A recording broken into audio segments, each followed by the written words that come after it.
எப்போ பார்த்தாலும் கொட்டாவி விடுறது, தூக்க அலுப்பு இருக்கிறது, இந்த மாதிரி ஒரு அலுப்பு இருக்கும். அப்போ தேவையான நேரத்தில் ரெஸ்ட் எடுங்க.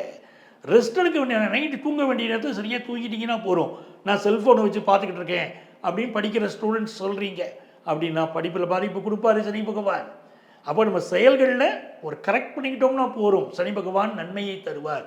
4ஆம் இடத்தை பார்க்கக்கூடிய சனி பகவான் 10th +1 +2 படிக்கக்கூடிய ஸ்டூடெண்ட்ஸ் உங்கள் படிப்பில் நீங்கள் எவ்வளவு கான்சன்ட்ரேட் பண்ணுறீங்களோ கில்லியாக வரலாம், வாழ்க்கையில் ஜெயிச்சுக்கிட்டு வரலாம், அதெல்லாம் சந்தேகமே இல்லை. இந்த சனி பகவான் வந்து உங்கள் விரயஸ்தானத்தை பார்ப்பார். அப்போ நிறைய செலவாகும்.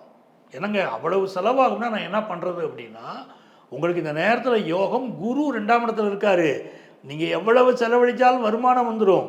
இப்போது நீங்கள் நல்ல விஷயங்களுக்காக செலவழிச்சிட்டிங்கன்னா வேறு பிரச்சனையே இல்லை.